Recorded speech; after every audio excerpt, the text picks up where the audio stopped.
ಸ್ನೇಹಿತರೆ, ಈ ದಿನ ನಾವು ಜೂನ್ 27ರ ಪ್ರಚಲಿತ ವಿದ್ಯಮಾನಗಳ ಮಾಹಿತಿಯನ್ನು ತಿಳಿದುಕೊಳ್ಳೋಣ. ಈ ವಿಡಿಯೋದಲ್ಲಿ ಇಲ್ಲಿ ಪಟ್ಟಿ ಮಾಡಲಾಗಿರುವ ಎಲ್ಲ ವಿಷಯಗಳ ಮಾಹಿತಿಯನ್ನು ತಿಳಿದುಕೊಳ್ಳೋಣ. ಈ ಮಾಹಿತಿಗಳು ಮುಂಬರುವ ಸ್ಪರ್ಧಾತ್ಮಕ ಪರೀಕ್ಷೆಗಳಿಗೆ ಅತಿ ಉಪಯುಕ್ತವಾಗಲಿವೆ. ಆದ ಕಾರಣ ವಿಡಿಯೋವನ್ನು ಕೊನೆವರೆಗೂ ವೀಕ್ಷಿಸಿ. ಮೊದಲನೇ ಮಾಹಿತಿ, ರೇವಾ ಸುಂದರ್ಜಾ ಮಾವು. ಇತ್ತೀಚೆಗೆ ಕೃಷಿ ಮತ್ತು ಸಂಸ್ಕರಿಸಿದ ಆಹಾರ ಉತ್ಪನ್ನಗಳ ರಫ್ತು ಅಭಿವೃದ್ಧಿ ಪ್ರಾಧಿಕಾರ ಮಧ್ಯಪ್ರದೇಶದ ಪ್ರಸಿದ್ಧ ರೇವಾ ಸುಂದರ್ಜಾ ಮಾವಿನ ಹಣ್ಣಿನ ಮೊದಲ ವಾಣಿಜ್ಯ ರಫ್ತಿಗೆ ಸಹಕಾರ ನೀಡಿದೆ. ರೇವಾ ಸುಂದರ್ಜಾ ಮಾವು ಇವಾಗ ಮಧ್ಯಪ್ರದೇಶದಿಂದ UAEಗೆ ರಫ್ತಾಗಲಿದೆ. ಈ ಮಾವು ಮಧ್ಯಪ್ರದೇಶದಲ್ಲಿ ಬೆಳೆಯುವ ಅತ್ಯಂತ ವಿಶೇಷ ಮತ್ತು ಗೌರವಾನ್ವಿತ ಮಾವಿನ ತಳಿಗಳಲ್ಲಿ ಒಂದಾಗಿದೆ. ರೇವಾ ಸುಂದರ್ಜಾ ಮಾವಿನ ವಿಶೇಷತೆ, ಇದು ಮೊದಲ ಮಾನ್ಸೂನ್ ಮಳೆಯ ನಂತರವೇ ಹಣ್ಣಾಗುತ್ತದೆ.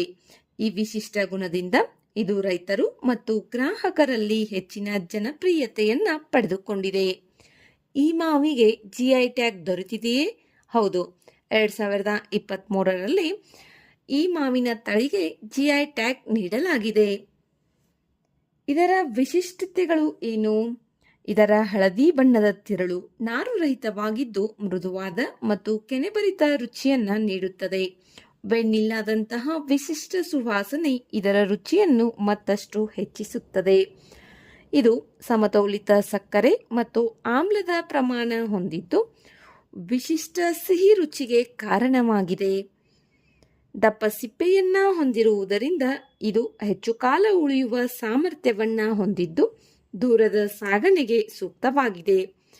ಕಡಿಮೆ ಸಕ್ಕರೆ ಅಂಶ ಹೊಂದಿರುವುದರಿಂದ ಆರೋಗ್ಯದ ದೃಷ್ಟಿಯಿಂದಲೂ ಇದು ಗಮನವನ್ನ ಸೆಳೆಯುತ್ತದೆ. ನಾರು ರಹಿತ ತಿರುಳು, ಶ್ರೀಮಂತ ಸುವಾಸನೆ ಮತ್ತು ಅಸಾಧಾರಣ ಸಿಹಿತನದಿಂದ ಇದು ವಿಶೇಷ ಸ್ಥಾನವನ್ನ ಪಡೆದಿದೆ.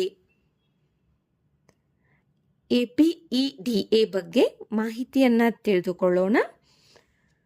ಇದನ್ನ ಡಿಸೆಂಬರ್ 1985ರಲ್ಲಿ ಕೃಷಿ ಮತ್ತು ಸಂಸ್ಕರಿಸಿದ ಆಹಾರ ಉತ್ಪನ್ನಗಳ ರಫ್ತು ಅಭಿವೃದ್ಧಿ ಪ್ರಾಧಿಕಾರ ಕಾಯ್ದೆಯಡಿಯಲ್ಲಿ ಭಾರತ ಸರ್ಕಾರ ಸ್ಥಾಪಿಸಿತು. ವಾಣಿಜ್ಯ ಮತ್ತು ಕೈಗಾರಿಕಾ ಸಚಿವಾಲಯದ ಅಡಿಯಲ್ಲಿ ಕಾರ್ಯನಿರ್ವಹಿಸುವ ಇದು ಶಾಸನಬದ್ಧ ಸಂಸ್ಥೆಯಾಗಿದೆ.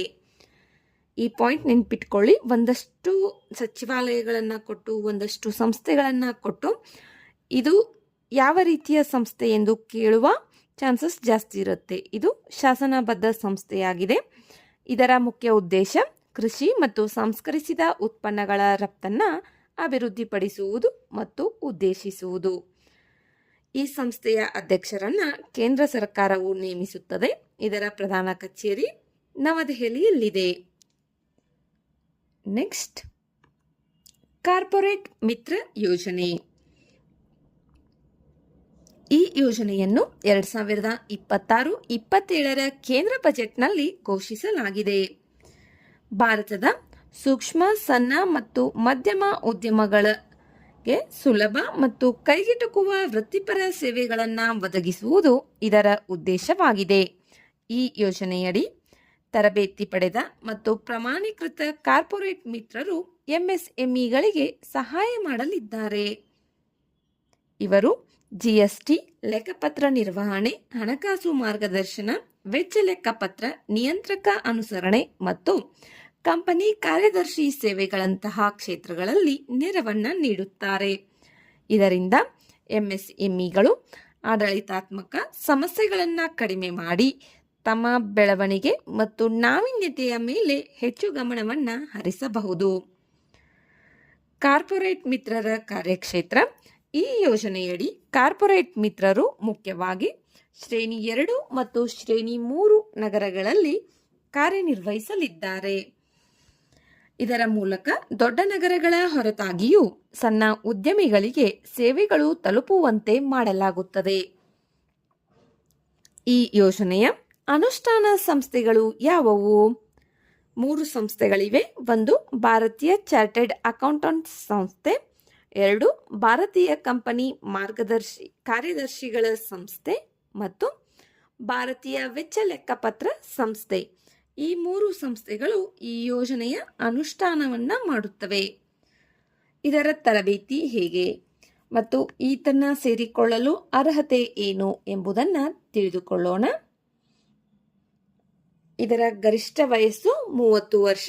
30 ವರ್ಷದ ಒಳಗಿನ ಪದವಿ ಪಡೆದಂತಹ ಅಭ್ಯರ್ಥಿಗಳು ಈ ಯೋಜನೆಗೆ ಅಪ್ಲೈ ಮಾಡಬಹುದು. ಪದವಿಯ ಕೊನೆಯ ವರ್ಷದಲ್ಲಿದ್ದರೂ ಅಪ್ಲೈ ಮಾಡಬಹುದು. ಆದರೆ ಪದವಿ ಕಂಪ್ಲೀಟ್ ಆದ ನಂತರವೇ ಮಾತ್ರ ಅವರಿಗೆ ಈ ತರಬೇತಿಯ ಪ್ರಮಾಣ ಪತ್ರವನ್ನು ನೀಡಲಾಗುತ್ತದೆ. ಗರಿಷ್ಠ ವಯಸ್ಸು 30. ಈ ಯೋಜನೆಯಡಿ ಯುವಕರಿಗೆ 6 ತಿಂಗಳ ಶೈಕ್ಷಣಿಕ ಕೋರ್ಸ್ ಮತ್ತು 6 ತಿಂಗಳ ಉದ್ಯೋಗಿ ತರಬೇತಿಯನ್ನು ನೀಡಲಾಗುತ್ತದೆ. ಶೈಕ್ಷಣಿಕ ತರಬೇತಿಯಲ್ಲಿ 144 ಗಂಟೆಗಳ ಆನ್ಲೈನ್ ಕಲಿಕೆ ಮತ್ತು 6 ಗಂಟೆಗಳ ವೆಬಿನಾರ್ ಅಥವಾ ಭೌತಿಕ ತರಬೇತಿ ಇರುತ್ತದೆ. ಇದರಲ್ಲಿ ಈ ತರಬೇತಿಯನ್ನು ಪಡೆಯುವ ಸಂದರ್ಭದಲ್ಲಿ ಅತ್ಯುತ್ತಮ ಪ್ರದರ್ಶನ ನೀಡುವ ಅಭ್ಯರ್ಥಿಗಳಿಗೆ ಉದ್ಯೋಗ ತರಬೇತಿ ಅವಕಾಶಗಳನ್ನು ನೀಡಲಾಗುತ್ತದೆ. ತರಬೇತಿ ಅವಧಿಯಲ್ಲಿ ಈ ಮೇಲೆ ನಾನು ತಿಳಿಸಿರುವಂತಹ 3 ಸಂಸ್ಥೆಗಳು ಯಾವುವು? ಭಾರತೀಯ ಚಾರ್ಟೆಡ್ ಅಕೌಂಟೆಂಟ್ ಸಂಸ್ಥೆ, ಭಾರತೀಯ ಕಂಪನಿ ಕಾರ್ಯದರ್ಶಿಗಳ ಸಂಸ್ಥೆ, ಭಾರತೀಯ ವೆಚ್ಚ ಲೆಕ್ಕಪತ್ರ ಸಂಸ್ಥೆ. ಈ 3 ಸಂಸ್ಥೆಗಳ ಮಾನದಂಡಗಳ ಪ್ರಕಾರ ಸ್ಟೈಪಂಡ್ಗಳನ್ನು ಕೂಡ ಅಭ್ಯರ್ಥಿಗಳಿಗೆ ನೀಡಲಾಗುತ್ತದೆ. ಈ ಯೋಜನೆಗೆ ಹೇಗೆ ಅಪ್ಲೈ ಮಾಡುವುದು? ಆನ್ಲೈನ್ನಲ್ಲಿ ಸ್ವಯಂ ಪ್ಲಸ್ ಪೋರ್ಟಲ್ ಎಂಬುದಿದೆ. ಆ ಪೋರ್ಟಲ್ನ ಮೂಲಕ ಈ ಯೋಜನೆಗೆ ಅಪ್ಲೈ ಮಾಡಬೇಕು. ಕಾರ್ಪೊರೇಟ್ ಮಿತ್ರ ಯೋಜನೆಯ ಸಂಪೂರ್ಣ ಅನುಷ್ಠಾನಕ್ಕೆ ಈ ಪೋರ್ಟಲ್ ಕೇಂದ್ರೀಕೃತ ವೇದಿಕೆಯಾಗಿದೆ. ಅವಶ್ಯಕತೆ ಇರುವವರಿಗೆ ಈ ವಿಡಿಯೋವನ್ನು ಶೇರ್ ಮಾಡಿ ಅವರು ಈ ಯೋಜನೆಯ ಪ್ರಯೋಜನವನ್ನು ಪಡೆದುಕೊಳ್ಳಲಿ. ನೆಕ್ಸ್ಟ್, ಪ್ರಧಾನಮಂತ್ರಿ ರಹತ್ ಯೋಜನೆ. ರಸ್ತೆ ಅಪಘಾತ ಸಂತ್ರಸ್ತರಿಗೆ ಜೀವದಾಯಕವಾಗಿರುವ ಈ ಯೋಜನೆಯ ಬಗ್ಗೆ ಮಾಹಿತಿಯನ್ನು ತಿಳಿದುಕೊಳ್ಳೋಣ. PM Rahat, prime minister road accident victims hospitalisation and assured treatment scheme. ಇದು ರಸ್ತೆ ಸಾರಿಗೆ ಮತ್ತು ಹೆದ್ದಾರಿ ಸಚಿವಾಲಯದ ಅಡಿಯಲ್ಲಿ ಜಾರಿಗೆ ಬಂದಿರುವ ಕೇಂದ್ರ ಸಚಿವಾಲಯದ ಯೋಜನೆಯಾಗಿದೆ. ಇದರ ಫುಲ್ ಫಾರ್ಮ್ ಬಗ್ಗೆ ಒಂದು ಸ್ವಲ್ಪ ಗಮನವಿರಲಿ.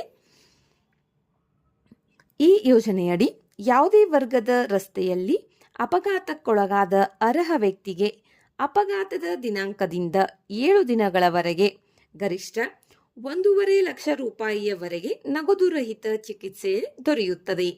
ಇತ್ತೀಚೆಗೆ ಈ ಯೋಜನೆಯಡಿ ಪರಿಹಾರ ಪಡೆಯಲು ಅಗತ್ಯವಾಗಿದ್ದ ಮುಖಗುರುತಿನ ಚೀಟಿ ಕಡ್ಡಾಯವನ್ನು ತೆಗೆದುಹಾಕಲಾಗಿದೆ.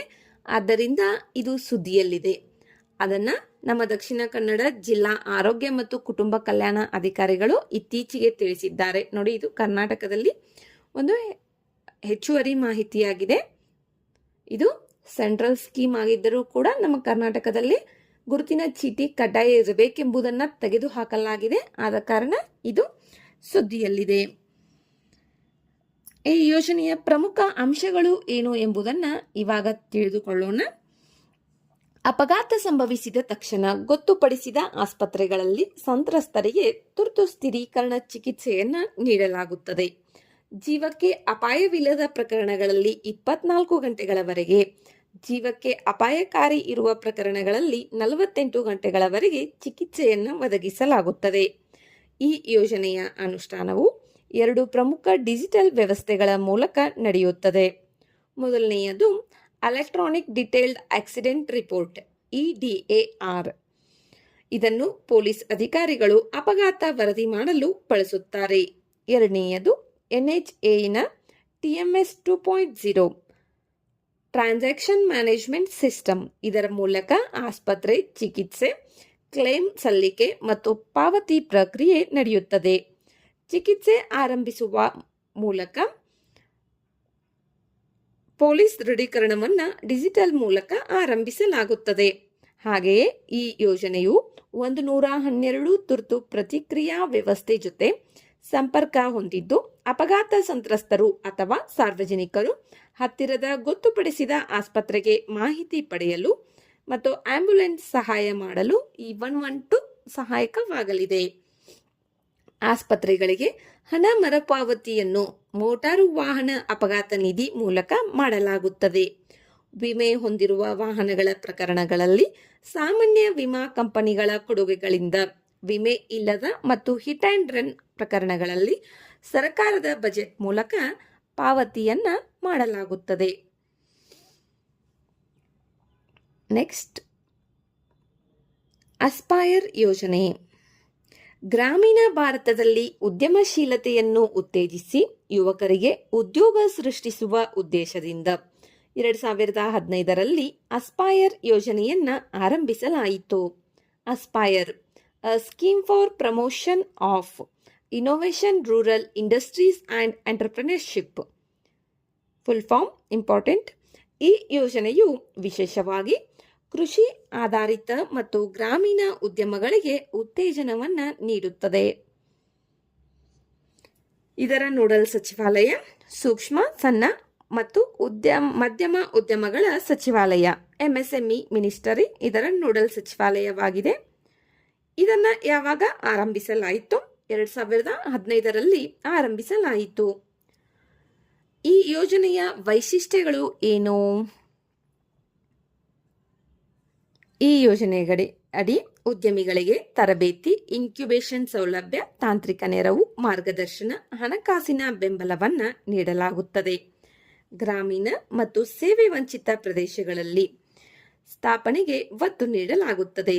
ತಂತ್ರಜ್ಞಾನ ಆಧಾರಿತ ಹೊಸ ಆವಿಷ್ಕಾರಗಳಿಗೆ ಟೆಕ್ನಾಲಜಿ ಬಿಸಿನೆಸ್ ಇನ್ಕ್ಯುಬೇಟರ್ಸ್ ಬೆಂಬಲವನ್ನು ನೀಡಲಾಗುತ್ತದೆ. ಸರ್ಕಾರಿ ಸಂಸ್ಥೆಗಳು ಮತ್ತು PSU ಇನ್ಕ್ಯುಬೇಟರ್ಗಳಿಗೆ 1 ಕೋಟಿ ರೂಪಾಯಿಗಳವರೆಗೆ ಖಾಸಗಿ ಅಥವಾ PPP ಪಬ್ಲಿಕ್ ಪ್ರೈವೇಟ್ ಪಾರ್ಟ್ನರ್ಶಿಪ್ ಇನ್ಕ್ಯುಬೇಟರ್ಗಳಿಗೆ 75 ಲಕ್ಷ ರೂಪಾಯಿಗಳವರೆಗೆ ಅನುದಾನ ಸಹಾಯ ನೀಡಲಾಗುತ್ತದೆ. ಇದಲ್ಲದೆ ಆರಂಭಿಕ ಹಂತದ ಸ್ಟಾರ್ಟ್ಅಪ್ಗಳು ಮತ್ತು ನವೋದ್ಯಮಗಳಿಗೆ ಮೂಲ ಬಂಡವಾಳ ಹಾಗೂ ಅಪಾಯ ನಿಧಿ ಬೆಂಬಲವನ್ನು ಒದಗಿಸುತ್ತದೆ. ಈ ಯೋಜನೆಗೆ ಯಾರು ಅರ್ಹರು? ಸರ್ಕಾರಿ ಸಂಸ್ಥೆಗಳು, ಸಾರ್ವಜನಿಕ ವಲಯದ ಉದ್ಯಮಗಳು, ಖಾಸಗಿ ಅಥವಾ PPP ಸಂಸ್ಥೆಗಳು, ನೋಂದಾಯಿತ MSME ಘಟಕಗಳು, ವೈಯಕ್ತಿಕ ನಾವೀನ್ಯಕಾರರು ಮತ್ತು ಉದ್ಯಮಿಗಳು ಈ ಯೋಜನೆಯಡಿ ಬೆಂಬಲವನ್ನು ಪಡೆಯಬಹುದು. ವಿಶೇಷವಾಗಿ ಕೃಷಿ ಆಧಾರಿತ, ಗ್ರಾಮೀಣ ಮತ್ತು ತಂತ್ರಜ್ಞಾನ ಕ್ಷೇತ್ರದ ಉದ್ಯಮಗಳಿಗೆ ಹೆಚ್ಚಿನ ಆದ್ಯತೆಯನ್ನು ನೀಡಲಾಗುತ್ತದೆ. ಅಸ್ಪೈರ್ ಯೋಜನೆ. ನೆಕ್ಸ್ಟ್, ಯೂಕ್ಲಿಡ್ ಬಾಹ್ಯಾಕಾಶ ದೂರದರ್ಶಕ.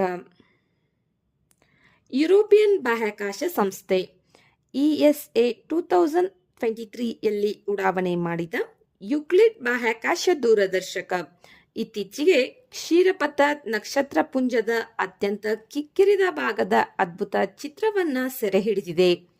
ಈ ಒಂದೇ ಚಿತ್ರದಲ್ಲಿ ಬರೋಬ್ಬರಿ 60 ದಶಲಕ್ಷಕ್ಕೂ ಹೆಚ್ಚು ನಕ್ಷತ್ರಗಳು ಕಾಣಿಸಿಕೊಂಡಿವೆ.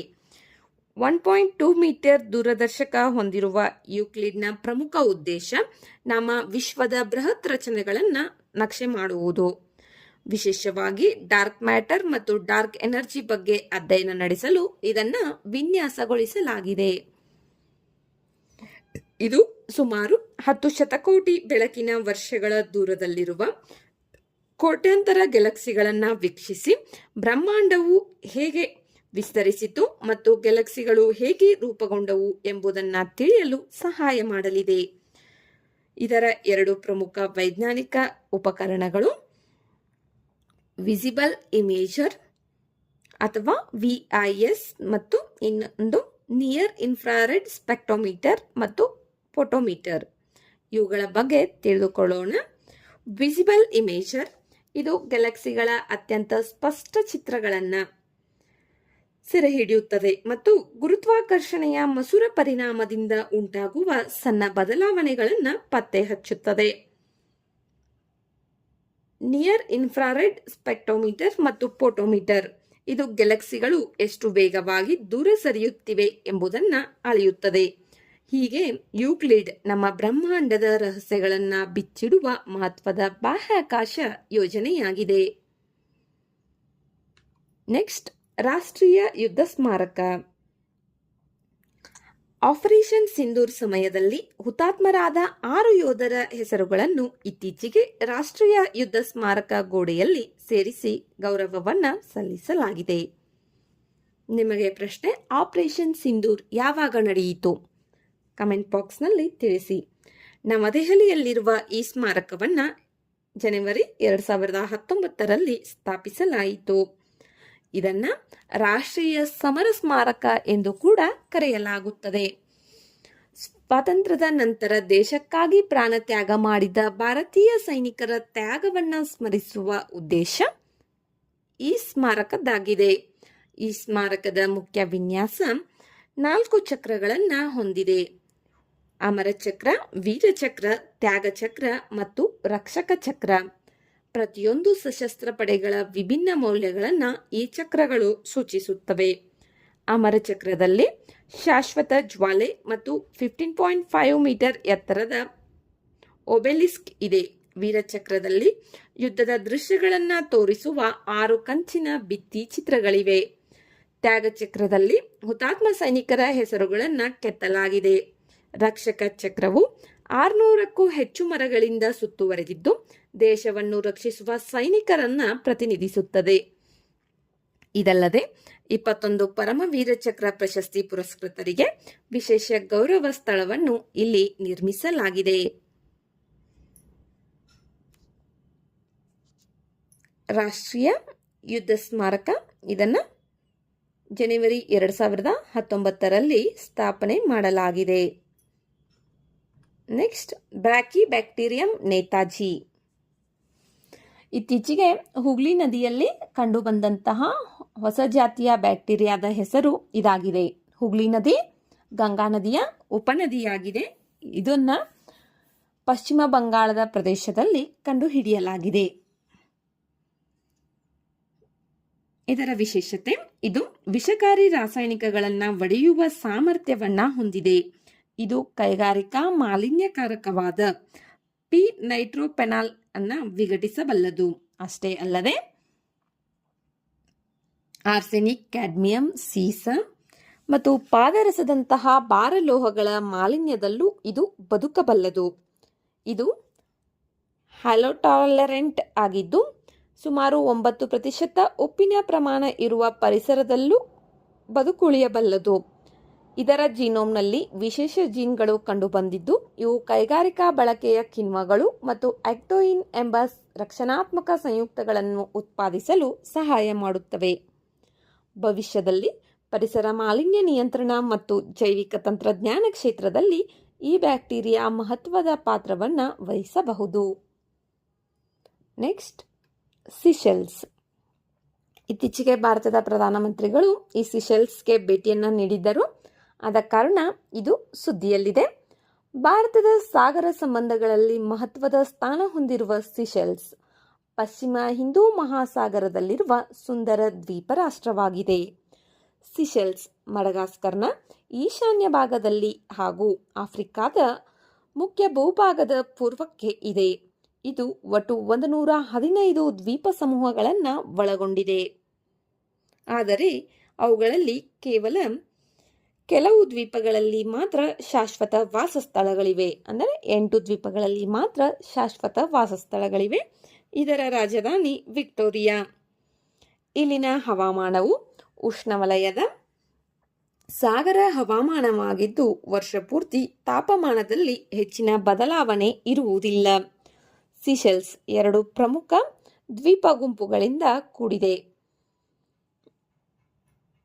ಒಂದು ಮಾಹೆ ಗುಂಪು, ಇದು ಪರ್ವತಮಯ ಗ್ರಾನೈಟ್ ದ್ವೀಪಗಳಿಂದ ಕೂಡಿದೆ. 2 ಹವಳ ದ್ವೀಪಗಳು, ಇವು ಸಮತಟ್ಟಾದ ಅಟಾಲ್ಗಳು ಮತ್ತು ಬಂಡೆಗಳಿಂದ ನಿರ್ಮಿತವಾಗಿವೆ.